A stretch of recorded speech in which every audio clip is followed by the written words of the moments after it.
Hello, Joy friends. Thank you for joining me for Once Upon a Storybook with Anne of Green Gables by Lucy Maud Montgomery.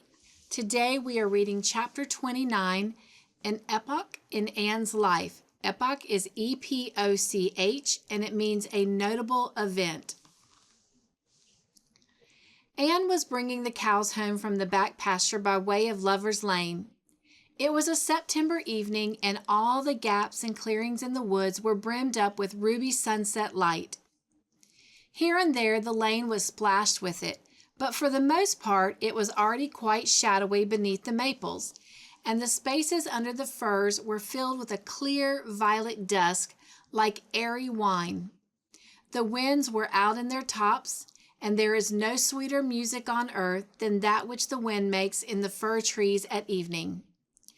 The cows swung placidly down the lane, and Anne followed them dreamily, repeating aloud the battle cantu from Marmion, which had also been part of their English course the preceding winter, and which Miss Stacy had made them learn off by heart, and drucksetting in its rushing lines and the clash of spears in its imagery.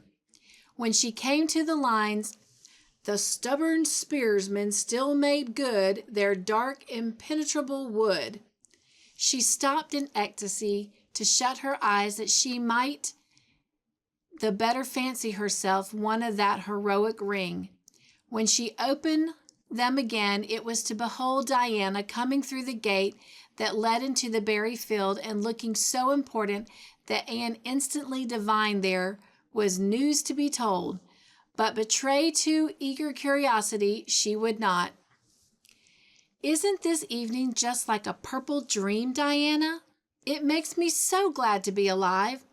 In the mornings I always think the mornings are best, but when evening comes I think it's lovelier still." "It's a very fine evening," said Diana. "But oh, I have such news, Anne. Guess. You have 3 guesses." "Charlotte Gillis is going to be married in the church, and after all, and Miss Allen wants us to decorate it," cried Anne. "No, Charlotte's beau won't agree to that because nobody else has been married in the church yet, and he thinks it would seem too much like a funeral. It's too mean because it would be such fun. Guess again." "Jane's mother is going to let her have a birthday party." Diana shook her head, her black eyes dancing with merriment. "I can't think what it can be," said Anne in despair, "unless it's Moody Spurgeon McPherson saw you home from prayer meeting last night. Did he?" "I should think not," exclaimed Diana indignantly. "I wouldn't be likely to boast of it if he did. The horrid creature!" "I knew you couldn't guess it. Mother has a letter from Aunt Josephine today, and Aunt Josephine wants you and me to go to town next Tuesday and stop with her for the exhibition there." "Oh, Diana," whispered Anne, finding it necessary to lean up against a maple tree for support. "Do you really mean it?" "But I'm afraid Marilla won't let me go. She'll say that she can't encourage gadding about. That's what she said last week when Jane invited me to go with them in their double-seated buggy to the American concert at the White Sands Hotel. I wanted to go, but Marilla said I'd be better at home learning my lessons, and so would Jane. I was bitterly disappointed, Diana. I felt so heartbroken that I wouldn't say my prayers when I went to bed, but I repented of that and got up in the middle of the night and said them." "I'll tell you," said Diana. "We'll get Mother to ask Marilla. She'll be more likely to let you go then, and if she does, we'll have the time of our lives. And I've never been to an exhibition, and it's so aggravating to hear the other girls talk about their trips. Jane and Ruby have been twice, and they're going this year again." "I am not going to think about it at all until I know whether or not I can go," said Anne resolutely. "If I did and then was disappointed, it would be more than I could bear. But in case I do go, I'm very glad my new coat will be ready by that time. Marilla didn't think I needed a new coat. She said my old one would do very well for another winter, and that I ought to be satisfied with having a new dress. The dress is very pretty, Diana, navy blue and made so fashionably. Marilla always makes my dresses fashionably now because she says she doesn't intend to have Matthew going to Miss Lynde to make them. I'm so glad. It is ever so much easier to be good if your clothes are fashionable. At least it's easier for me. I suppose it doesn't make such a difference to naturally good people. But Matthew said I must have a new coat, so Marilla bought a lovely piece of blue broadcloth, and it's being made by a real dressmaker over at Cromartie. It's to be done Saturday night, and I'm trying not to imagine myself walking up to the church aisle on Sunday in my new suit and cap, because I'm afraid it isn't right to imagine such things, but it just slips into my mind in spite of me. My cap is so pretty. Matthew bought it for me the day we were at Cromartie. It is one of those little blue velvet ones that are all the rage, with gold cord and tassels. Your new hat is elegant, Diana, and so becoming. When I saw you come into church last Sunday, my heart swelled with pride to think you are my dearest friend. Do you suppose it's wrong for us to think so much about our clothes? Marilla says it's very sinful, but it is such an interesting subject, isn't it? Marilla agreed to let Anne go to town, and it was arranged that Mr. Barry would take the girls in on the following Tuesday. As Charlottetown was 30 miles away and Mr. Barry wished to go and return the same day, it was necessary to make a very early start. But Anne counted it all joy and was up before sunrise on Tuesday morning. A glance from her window assured her that the day would be fine, for the eastern sky behind the firs of the haunted wood were all silvery and cloudless. Through the gap in the trees, a light was shining in the western gable of Orchard Slope, a token that Diana was also up. Anne was dressed by the time Matthew had the fire on and had the breakfast ready when Marilla came down, but for her own part was much too excited to eat. After breakfast, the jaunty new cap and jacket were donned, and Anne hastened over the brook and up through the firs to the orchard slope. Mr. Barry and Diana were waiting for her, and they were soon on the road. It was a long drive, but Anne and Diana enjoyed every minute of it. It was delightful to rattle along over the moist roads in the early red sunlight that was creeping across the shorn harvest fields. The air was fresh and crisp, and little smoke blue mist curled through the valleys and floated off from the hills. Sometimes the road went through woods where maples were beginning to hang out scarlet banners, and sometimes it crossed rivers on bridges that made Anne's flesh cringe with the old, half-delightful fear. Sometimes it wound along a harbor shore and passed by a little cluster of weather-gray fishing huts. Again, it mounted to hills whence a far sweep of curving upland or misty blue sky could be seen. But wherever it went, there was much interest to discuss. It was almost noon when they reached town and found their way to Beechwood. It was quite a fine old mansion, set back from the street in a seclusion of green elms and branching beeches. Miss Barry met them at the door with a twinkle in her sharp black eyes. "So you've come to see me at last, you Anne girl," she said. "Mercy, child, how you have grown. You're taller than I am, I declare, and you're ever so much better looking than you used to be. But I dare say you know that without being told." "Indeed I didn't," said Anne radiantly. "I know I'm not so freckled as I used to be, so I've much to be thankful for, but I really hadn't dared to hope that there was any other improvement. I'm so glad you think there is, Miss Barry." Miss Barry's house was furnished with great magnificence, as Anne told Marilla afterward. The two little country girls were rather abashed by their splendor of the parlor where Miss Barry left them when she went to see about dinner. "Isn't it just like a palace?" whispered Diana. "I never was in Aunt Josephine's house before, and I'd no idea it was so grand.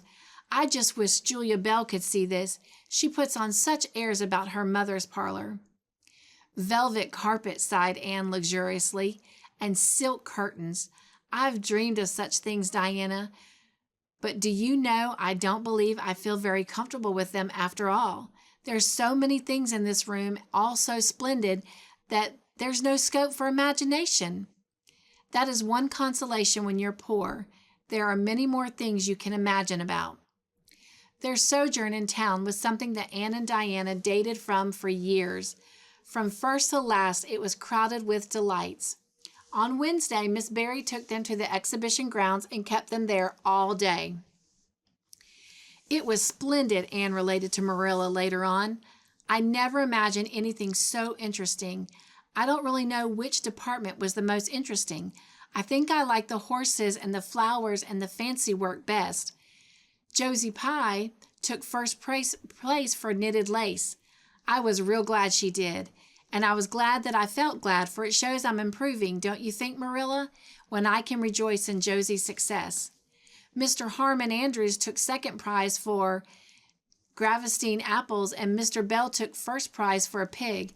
Diana said she thought it was ridiculous for a Sunday school superintendent to take a prize in pigs, but I don't see why. Do you?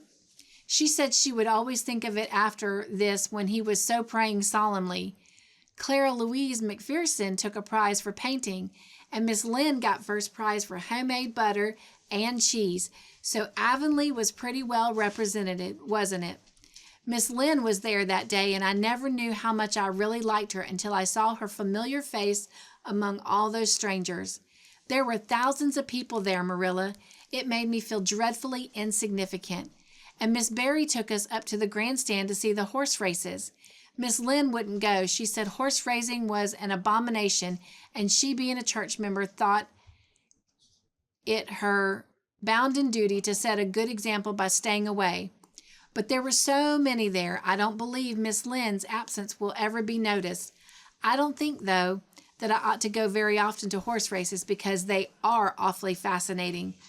Diana got so excited that she offered to bet me 10 cents that the red horse would win. I didn't believe he would, but I refused to bet because I wanted to tell Miss Allen all about everything, and I felt sure it wouldn't do to tell her that. It's always wrong to do anything that you can't tell the minister's wife. It's as good as an extra conscience to have a minister's wife for your friend. And I was very glad I didn't bet because the red horse did win, and I would have lost 10 cents. So you see, that virtue was its own reward. We saw a man go up in a balloon. I'd love to go up in a balloon, Marilla. It would be simply thrilling. And we saw a man selling fortunes. You paid him 10 cents and a little bird picked out your fortune for you. Miss Berry gave Diana and me 10 cents each to have our fortunes told. Mine was that I would marry a dark-complected man who was very wealthy, and I would go across water to live. I looked carefully at all the dark men I saw after that, but I didn't care much for any of them. And anyhow, I suppose it's too early to be looking out for him yet. Oh, it was a never-to-be-forgotten day, Marilla. I was so tired I couldn't sleep at night.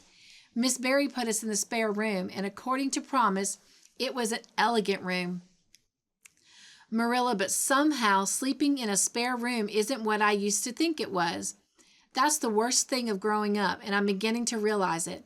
The things you wanted so much when you were a child don't seem half so wonderful to you when you get them.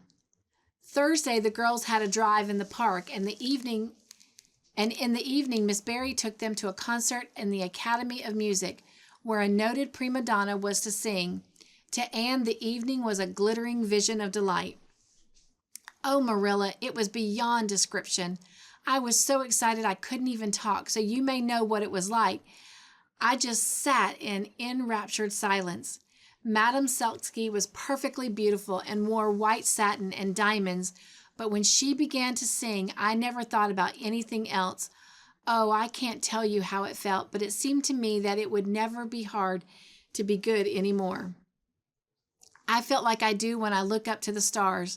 Tears came into my eyes, but oh, they were such happy tears.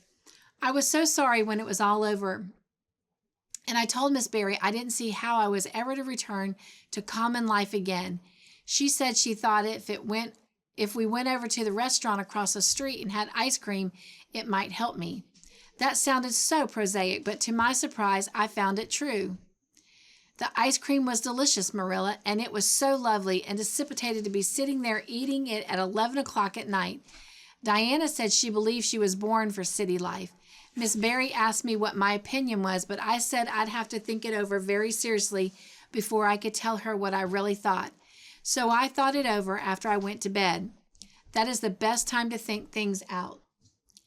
And I came to the conclusion, Marilla, that I was not born for city life and that I was glad of it. It's nice to be eating ice cream at brilliant restaurants at 11 o'clock at night once in a while. But as a regular thing, I'd rather be in the East Gable at 11, sound asleep, but kind of knowing even in my sleep that the stars were shining outside and that the wind was blowing in the firs across the brook. I told Miss Barry so at breakfast the next morning, and she laughed. Miss Barry generally laughed at anything I said, even when I said the most solemn things. I don't think I liked it, Marilla, because I wasn't trying to be funny, but she is a most hospitable lady and treated us royally. Friday brought going home time, and Miss Barry drove in for the girls. Well, I hope you enjoyed yourself, said Miss Barry, as she bade them goodbye. Indeed we have, said Diana. And you, Anne girl? I've enjoyed every minute of the time, said Anne, throwing her arms impulsively about the old woman's neck and kissing her wrinkled cheek. Diana would never have dared to do such a thing and felt rather aghast at Anne's freedom. But Miss Barry was pleased, and she stood on her veranda and watched the buggy out of sight. Then she went back into her big house with a sigh. It seemed very lonely, lacking those fresh young lives. Miss Barry was a rather selfish old lady, and if the truth must be told, and had never cared much for anybody but herself. She valued people only as they were of service to her or amused her. Anne had amused her, and consequently stood high in the old lady's good graces. But Miss Barry found herself thinking less about Anne's quaint speeches than of her fresh enthusiasm, her transparent emotions, her little winning ways, and the sweetness of her eyes and lips. I thought Marilla Cuthbert was an old fool when I heard she adopted a girl out of the orphan asylum, she said to herself, but I guess she didn't make much of a mistake after all. If I'd a child like Anne in the house all the time, I'd be a better and happier woman. Anne and Diana found the drive home as pleasant as the drive in, pleasanter indeed, since there was the delightful consensus of home waiting at the end of it. It was sunset when they passed through White Sands and turned into the shore road. Beyond, the Avonlea hills came out darkly against the saffron sky, and behind them the moon was rising out of the sea that grew all radiant and transfigured in her light. Every little cove along the curving road was of marvel and of dancing ripples. The waves broke with a soft swish on the rocks below them, and the tang of the sea was in the strong, fresh air. Oh, but it's good to be alive and to be going home, breathed Anne. When she crossed the log bridge over the brook, the kitchen light of Green Gables winked her a friendly welcome back, and through the open door shone the hearth fire, sending out its warm red glow athwart the chilly autumn night. Anne ran blithely up the hill and into the kitchen, where a hot supper was waiting on the table. So you've got back, said Marilla, folding up her knitting. Yes, and oh, it's so good to be back, said Anne joyously. I could kiss everything, even to the clock, Marilla. A broiled chicken. You don't mean to say you cooked that for me? Yes, I did, said Marilla. I thought you'd be hungry after such a drive and needed something real appetizing. Hurry and take off your things and we'll have supper as soon as Matthew comes in. I'm glad you've got back, I must say. It's been fearful lonesome here without you, and I've never put in 4 longer days. After supper, Anne sat before the fire between Matthew and Marilla and gave them a full account of her visit. I've had a splendid time, she concluded happily, and I feel that it marks an epoch in my life, but the best of all was the coming home. Well, thank you for joining me this week for this Once Upon a Storybook with Anne of Green Gables. Hope you enjoyed it, and until next time, be joyful, stay crafty in your own way, make your own joyful creations, and above everything else, remember, you are important, you are loved, so be your own exclamation. Mwah. Nugs and JOY, everyone.